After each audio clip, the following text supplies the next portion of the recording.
At a certain time, Taib al-Mahdi believed that his mission in this world had come to an end. Deeply relaxed, with only minor aches and pains, he would mutter to himself in contentment, "All praise to God, Lord of the worlds." He had generous health insurance and a more than adequate pension. He lived in an apartment that he owned in Nasser City, which he had won as a reward for many years of service abroad.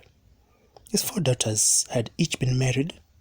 There was nothing left for him to do but to spend his evenings with his wife, watching television, reading the newspaper, and listening to the radio channel devoted to the Quran.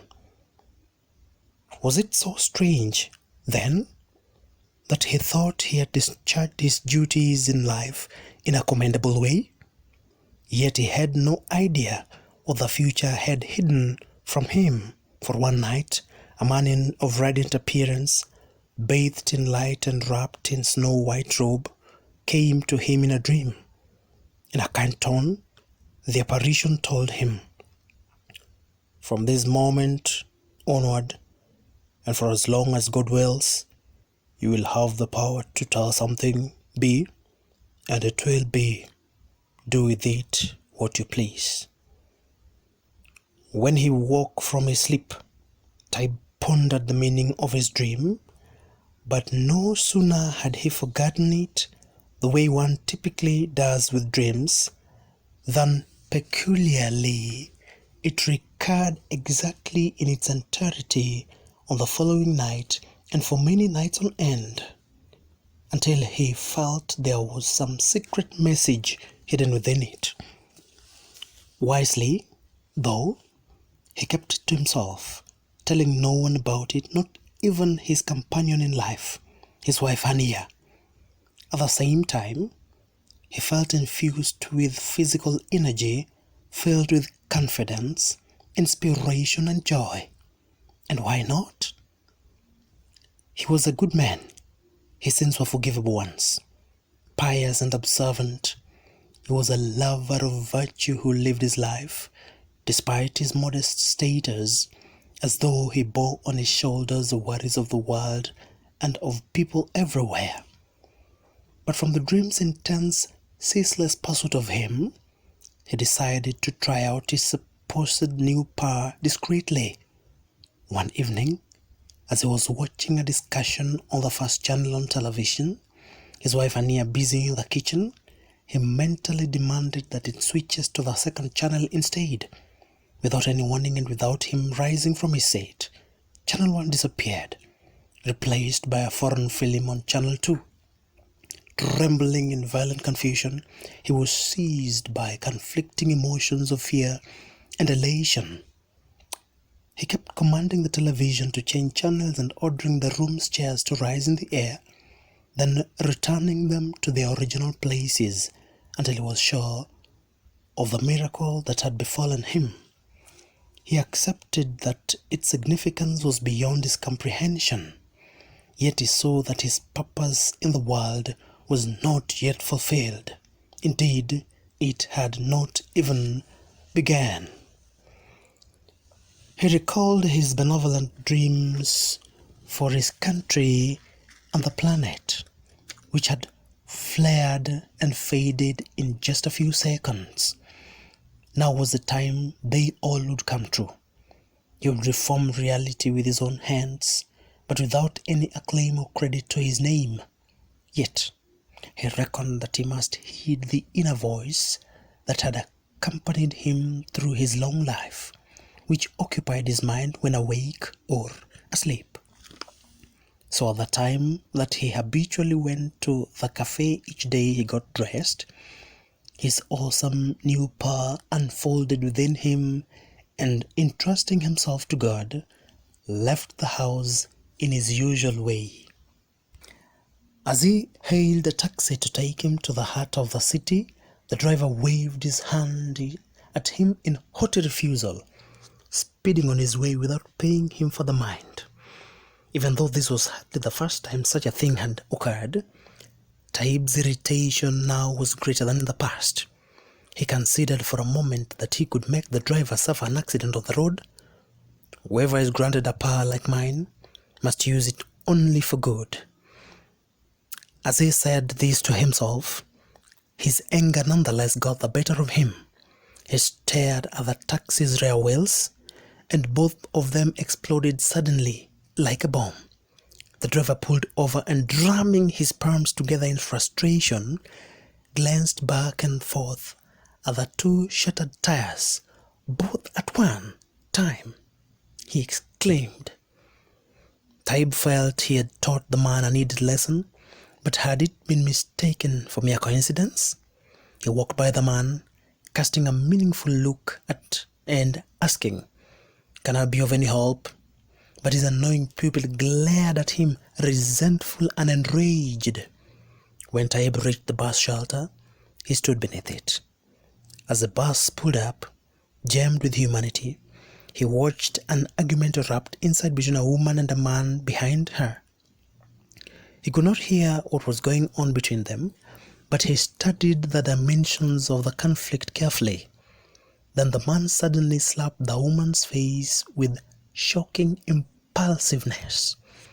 Taib was so startled by the incident that he focused all his anger at the offending man's stomach. Stricken by severe cramps, the brute unexpectedly doubled over, moaning and screaming in pain.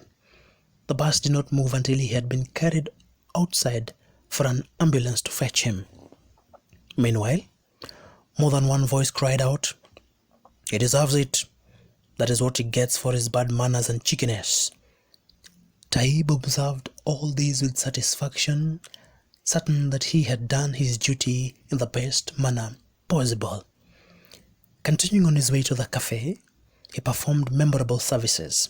Spotting a gaping pothole, he filled it. Finding an electric box hanging dangerously open, he locked it. Tripping on a pile of rubbish, he removed it. Splashed by sewer water flooding an alley, he drained it. All these things together convinced many in the neighborhood that a genuine awakening had struck the nerves of the state, or even had gone beyond mere awakening to an outright renaissance. He took his seat at the cafe to refresh his mind with a cup of coffee. He listened to the radio as an announcer was expounding on promising developments expected in the future. Taib al-Mahdi was annoyed. Similar prophecies had excited him in the past, though in the end they had produced only frustrations. His chest tightening in fury at what the man was saying, he commanded from afar, "Tell us what has already been accomplished, not what has yet to be achieved." Then he remarked to himself that only sneezing will stop this broadcaster from speaking. Without warning, the man sneezed massively, then remained silent. Perhaps he was drying his nose and mouth with a handkerchief.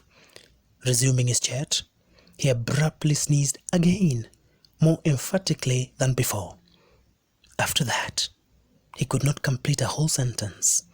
The sneezes kept waylaying him until he was forced to conclude that an unforeseen illness had seized him. Rather than try to talk anymore, he instead played a record song, "Walk Around and See." Taib was intoxicated with the rapture of happiness and victory. He would purify both oral and visual broadcasting of what was unworthy of the noble goals. He would terminate any talk that displeased him by making the speaker sneeze spontaneously or emitting shrill cries like those made by women at weddings, or flee at the onset of uncontrollable diarrhea. Without any doubt, he would be the trusty popular censor of the dangerous media of mass communication. At this time he noticed a man called Sulaiman Bey al-Hamalawi, surrounded by slavish devotees and followers, not far from his own seat in the cafe.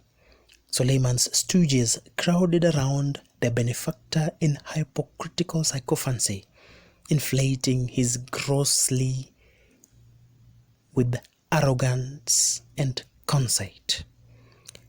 The tax authorities counted Suleiman one of the fat cats of the reforms among the city's poor. Wonderful, Taib mumbled. Just wonderful. Suleiman Bey, go straight to the tax prosecutor's office to repent and say you are sorry and pay up the millions of pounds you owe. Immediately the man got up and went to his car parked outside. Taib rubbed his hands with glee. Tomorrow his victim will be the talk of the newspapers, which will make an example of him to awaken people's consciences. And when Suleiman returns to his villa, he will wonder what had befallen him, beating his head against the wall in despair. He kept applying his spontaneous ability the rest of the day and in the days that followed, in all sorts of different places, wherever it seemed suitable. He passed by a maternity hospital, a consumer's cooperative, an electrical appliances factory, and so on. A curse and an affliction for some, a mercy for many others. Wherever he went, astonishment and confusion trailed in his wake. Both those he had chastised and those he had blessed would wonder, how could people change without warning from one extreme to another? What is happening to the world? How can so many problems be set right without any step taken to sort them out? Meanwhile, Taib came to see that he could not make the best use of his power without proper planning and awareness of need. He obtained guides to the departments of government, factories and private companies, and took them to the tea garden at the zoo to draw up a comprehensive program for his intervention. The layers of official bureaucracy, the centers of production and services, the People's Assembly, the prison and what was said about them, the commercial markets, the press, the political parties, the schools and universities. Each phase must be mapped out slowly and deliberately. Every clamor must be quieted. Every deviation must be deterred. And once he is done correcting his country, he will return with zeal to deal with the world. The mission that shall emerge from it will be manifold and heavy, yet the power that he possessed was the wonder of the age. Something caught his eye at the tea and garden's entrance. He saw a beautiful woman approaching to take a seat at the table right next to him. Gorgeous and enticing, she was a perfect replication of his lost youthful dreams. Swept by a surge of delight, Taib found his passions arose in a way that he had not known since he first married Hania, destroying the indifference he had dreaded since he entered old age. The surprise attraction amazed him. Truly, it was far from ordinary and hardly appropriate for one preoccupied with such a mountainous burden as his. She barely noticed him as her large, round eyes wandered over the zoo's green lake and the ducks floating lazily on it. Does she have any idea that in a split second he could set her head over heels at will? He hesitated a moment before sending her a hidden message. Instantly she threw him an answering look and seemed as though she were about to speak. His desire now ecstasy. He gave way to it in spite of himself. Would it do any harm to one who wished to repair the world if he only sought to heal himself? And, in one shared smile, he utterly forgot both his faith and his life. He closed his notebook as they stood up together, surrendering to their fate. Returning to his house one evening, Taib came back to his senses. He realized that he had erred. When Hania remarked he was not in his normal mood, he claimed to her it was only a cold.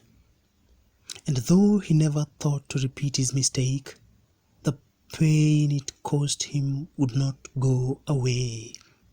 Worst of all, he was no longer favored with that depthless inner confidence on which he had been drunk for so long. He longed to practice his secret power again.